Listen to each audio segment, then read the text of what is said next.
Frankenstein by Mary Shelley. Chapter 12. I lay on my straw, but I could not sleep. I thought of the occurrences of the day. What chiefly struck me was the gentle manners of these people, and I longed to join them, but dared not. I remembered too well the treatment I had suffered the night before from the barbarous villagers, and resolved, whatever the course of conduct I might hereafter think it right to pursue, that for the present I would remain quietly in my hovel, watching and endeavouring to discover the motives which influenced their actions. The cottagers arose the next morning before the sun. The young woman arranged the cottage and prepared the food, and the youth departed after the first meal. This day was passed in the same routine as that which preceded it. The young man was constantly employed out of doors, and the girl in various laborious occupations within. The old man, whom I soon perceived to be blind, employed his leisure hours on his instrument or in contemplation. Nothing could exceed the love and respect which the younger cottagers exhibited towards their venerable companion.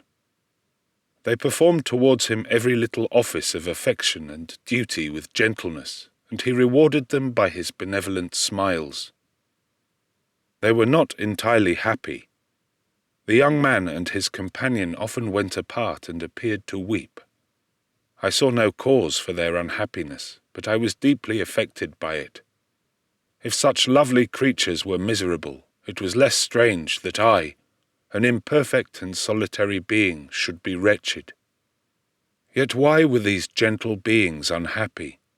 They possessed a delightful house, for such it was in my eyes, and every luxury.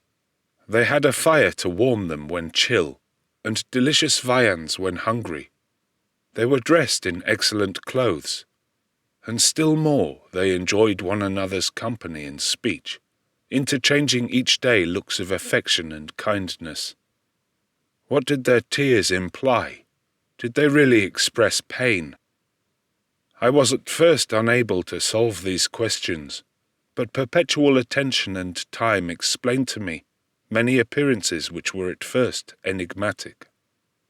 A considerable period elapsed before I discovered one of the causes of the uneasiness of this amiable family.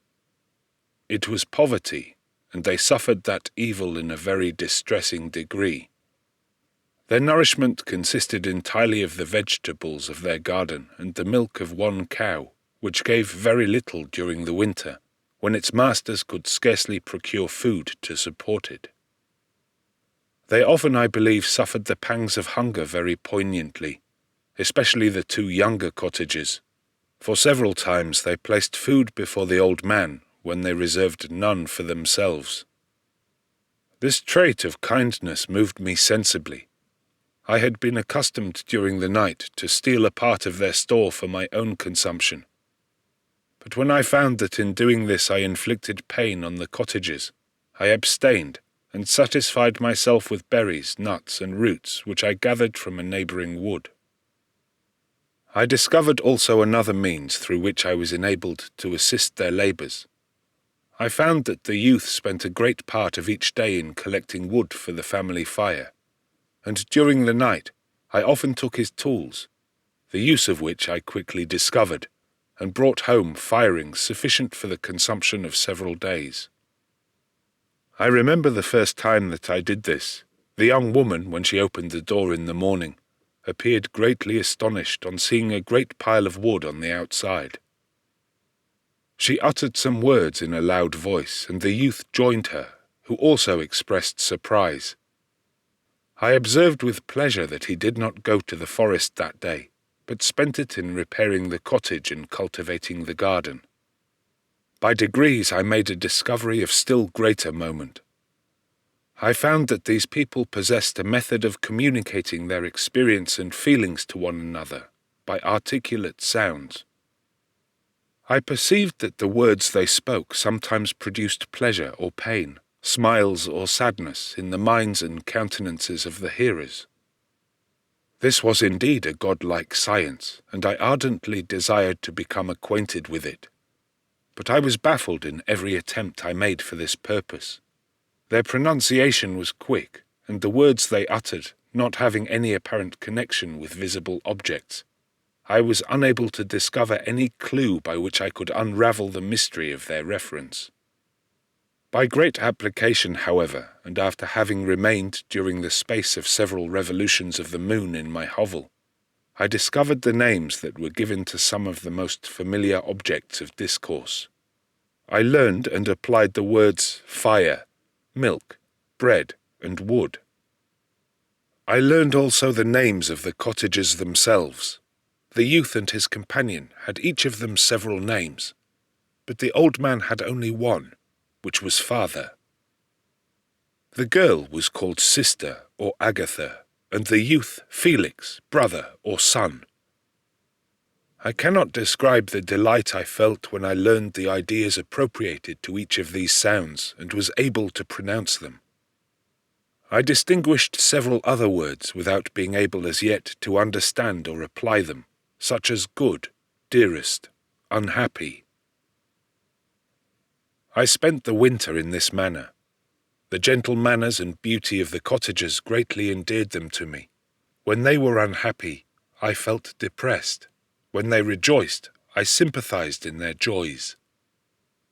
I saw few human beings besides them, and if any other happened to enter the cottage, their harsh manners and rude gait only enhanced me to the superior accomplishments of my friends.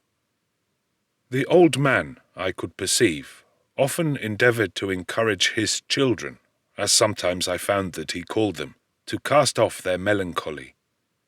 He would talk in a cheerful accent, with an expression of goodness that bestowed pleasure even upon me. Agatha listened with respect, her eyes sometimes filled with tears, which she endeavoured to wipe away unperceived. But I generally found that her countenance and tone were more cheerful after having listened to the exhortations of her father. It was not thus with Felix. He was always the saddest of the group, and even to my unpractised senses he appeared to have suffered more deeply than his friends. But if his countenance was more sorrowful, his voice was more cheerful than that of his sister, especially when he addressed the old man. I could mention innumerable instances which, although slight, marked the dispositions of these amiable cottagers. In the midst of poverty and want, Felix carried with pleasure to his sister the first little white flower that peeped out from beneath the snowy ground. Early in the morning, before she had risen, he cleared away the snow that obstructed her path to the milk-house, drew water from the well, and brought the wood from the outhouse, where, to his perpetual astonishment, he found his store always replenished by an invisible hand. In the day, I believe, he worked sometimes for a neighbouring farmer, because he often went forth and did not return until dinner, yet brought no wood with him. At other times he worked in the garden, but as there was little to do in the frosty season, he read to the old man and Agatha. This reading had puzzled me extremely at first, but by degrees I discovered that he uttered many of the same sounds when he read as when he talked. I conjectured, therefore, that he found on the paper signs for speech which he understood, and I ardently longed to comprehend these also. But how was that possible when I did not even understand the sounds for which they stood as signs?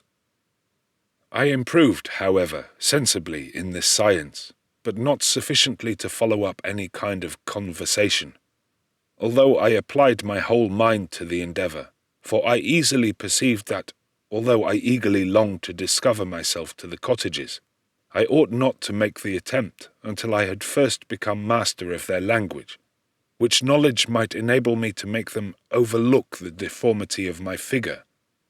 For with this also, the contrast perpetually presented to my eyes had made me acquainted.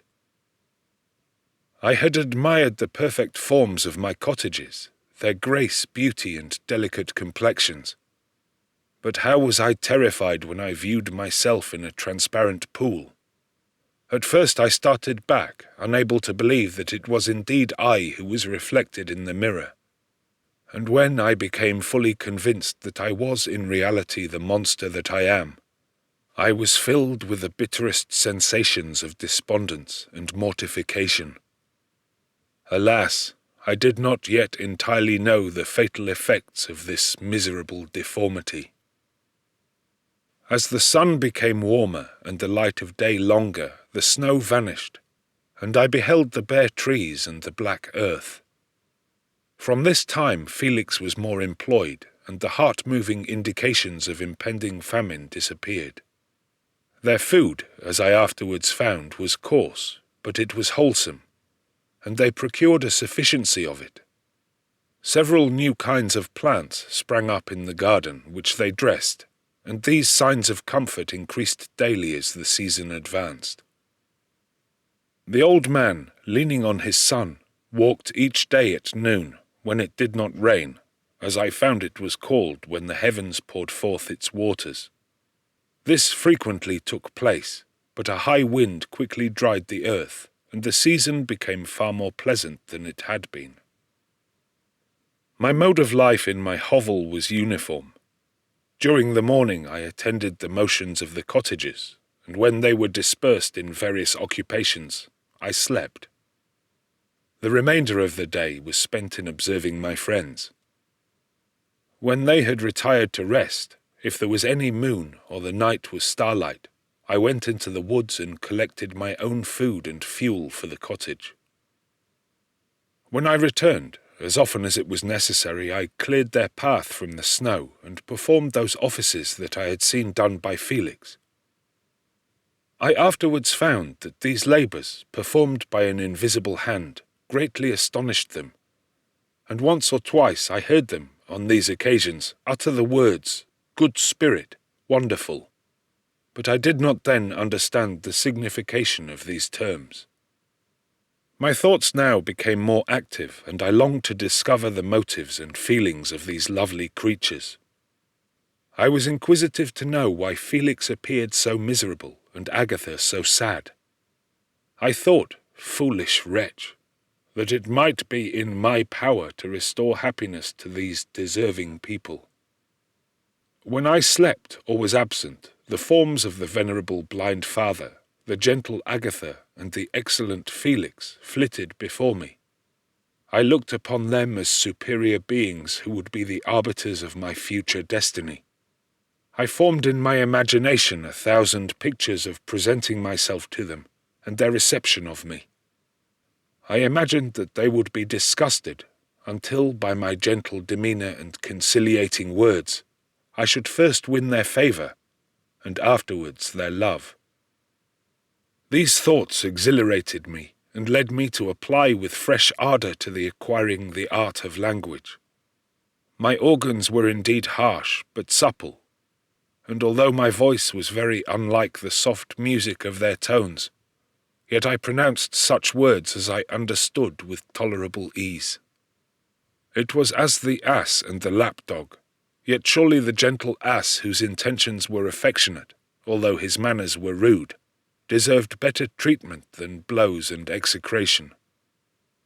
The pleasant showers and genial warmth of spring greatly altered the aspect of the earth.